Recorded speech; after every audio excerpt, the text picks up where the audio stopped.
रोज एक नई कहानी देखने के लिए चैनल को सब्सक्राइब करें और बेल आइकन दबाना ना भूलें।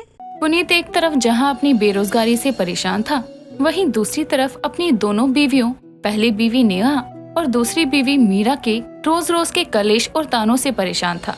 उसकी दोनों बीवियों में से कोई भी उसे या उसकी परेशानी को नहीं समझती थी। ऐसे ही समय बीतता है। तभी एक रोज शाम के समय पुनीत थका हारा बाहर से घर आता है और देखता है कि उसकी दोनों बीवियां आपस में बहस कर रही हैं। तभी वो उनके पास जाकर कहता है, क्या बात है, क्यों तुम दोनों आपस में लड़ रही हो? शाम का समय है, घर में दिया जलाने शांति बनाए रखने की जगह यहाँ खड़ी होकर आपस में लड़ रही हो। तो क्या करें, आप ही बताइए। मतलब मैं कुछ समझा नहीं। समझना क्या है पुनीत जी, लोग घर में सुबह शाम पूजा पाठ दिया बाती इसलिए करते हैं ताकि घर में लक्ष्मी आ सके, घर भरा पूरा रहे। लेकिन हमारे घर में तो ऐसा कुछ है ही नहीं, तो क्या करे? शाम को दिया बाती क्यों ही करे? बेवजह भोग घी का खर्चा क्यों ही बढ़ाएं? ये बात तो नेहा ने बिल्कुल सही कही। हमारे घर में तो हमेशा कंगाली ही पड़ी रहती है। घर पूरा भरा रहने को तो छोड़ो, घर में कुछ रहता ही नहीं है। इनके राज में तो हमें भूखा भी सोना पड़ा है। मतलब अगर आज मेरा समय खराब है, जब तुम दोनों को मेरा साथ देना चाहिए, उस टाइम तुम लोग मुझे बेरोजगार होने का ताना मार रही हो। मेरा समय हमेशा तो ऐसा नहीं रहेगा ना। आप जैसे जरूरत से ज्यादा ईमानदार इंसान हमेशा बेरोजगार ही रहते हैं। तभी तो साल के 12 महीने में आप 10 महीने तो बेरोजगार ही रहते हो। वैसे हो तो तुम कहने को मेरी सौतन, लेकिन बात बिल्कुल मेरी पसंद की ही करती हो। तुम दोनों मेरे बारे में ऐसा सोचती हो? मैं तुम दोनों को बेरोजगार के साथ नालायक भी लगता हूँ क्या, जो कभी कुछ कर नहीं पाऊंगा?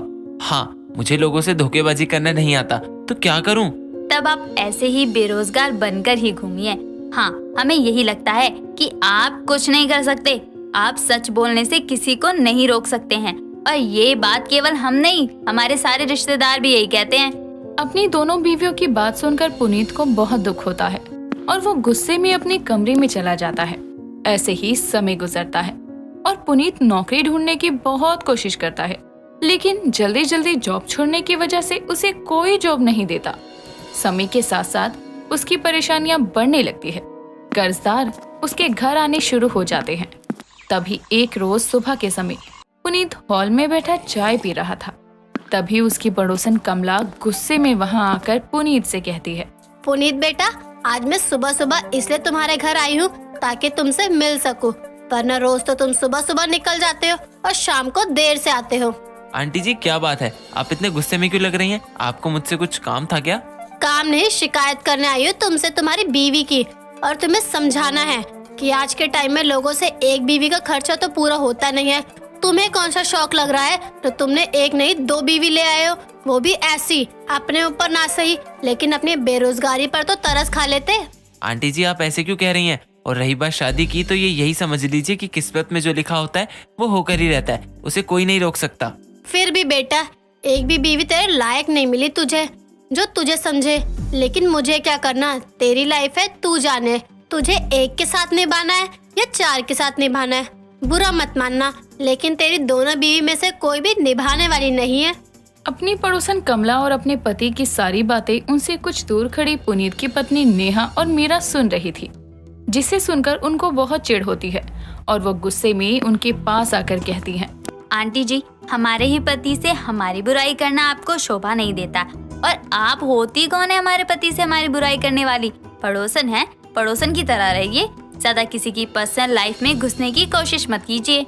सही कहा नेहा ने एकदम। आपको कोई हक नहीं है हमारे घर के मामले में बोलने का।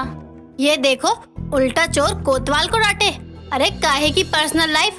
पर्सनल लाइफ का मतलब भी पता है तुम दोनों को? पर्सनल लाइफ का मतलब होता है अपने घर की बात 4 दीवारी के अंदर रखना। लेकिन यहाँ तो तुम दोनों खुद मोहल्ले वालों से पैसे मांग मांग कर अपने पति की बेरोजगारी, उसकी इज्जत और अपनी पर्सनल लाइफ का तमाशा बना रही हो। क्या आप ये क्या कह रही हैं आंटी जी?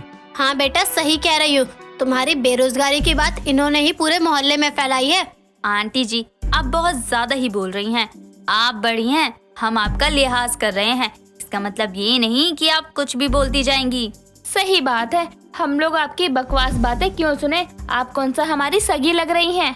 मुझे भी तुम जैसी औरतों को सगा लगने का कोई शौक नहीं लग रहा है। जब पैसे लेने थे, मुझसे ज्यादा सगा कोई नहीं था तुम्हारा, और अब मैं पराई हो गई।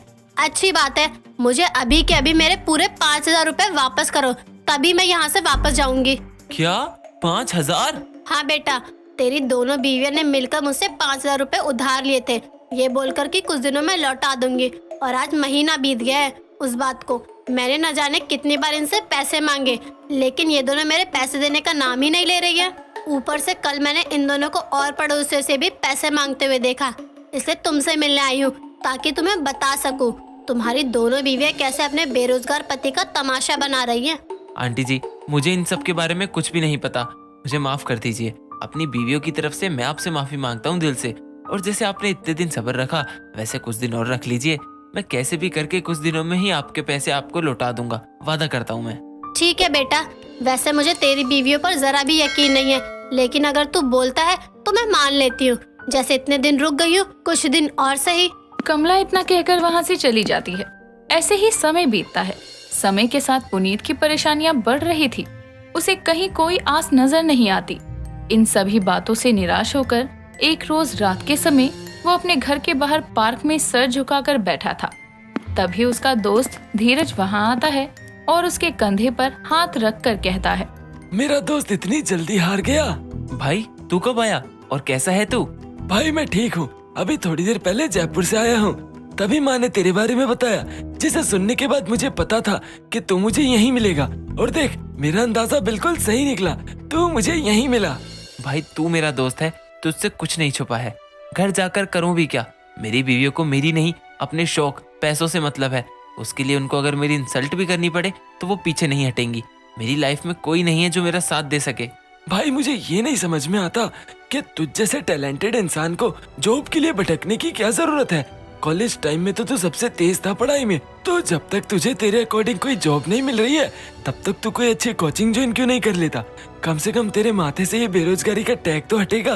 अपने दोस्त धीरज की बात सुनकर पुनीत को एक नई राह नजर आती है, जिसके बाद वो अगले दिन से कोचिंग जॉब ढूंढना शुरू करता है। ऐसे ही समय गुजरता है। तभी एक रोज पुनीत के पास एक कॉल आती है और उसे अपनी जॉब लगने की खुशखबरी मिलती है, जिसे सुनकर वो बहुत खुश था और अपनी दोनों बीवियों को बुलाकर कहता है, आज मैं बहुत खुश हूँ, मुझे जॉब मिल गई। कम से कम अब मुझे कोई बेरोजगार होने का ताना तो नहीं मारेगा। आपको जॉब मिल गई, इस बात की हमें भी खुशी है, लेकिन हमें ऐसा क्यों लग रहा है कि आप हमें ताना मार रहे हैं? ताना? मैं तुम्हें ताना मार रहा हूँ? बल्कि ये चीज तो मुझे तुम दोनों से बोलनी चाहिए। तुम दोनों ने कब बीवी होने का फर्ज निभाया? जब मुझे तुम दोनों की सबसे ज्यादा जरूरत थी, उस टाइम तुम लोगों ने साथ देने की जगह लोगों से पैसे मांगकर मेरी इंसल्ट करी, मुझे बेरोजगार होने का ताना मारा। ये सब तुम दोनों ने सही किया था? नेहा और मीरा के पास पुनीत के किसी सवाल का जवाब नहीं था।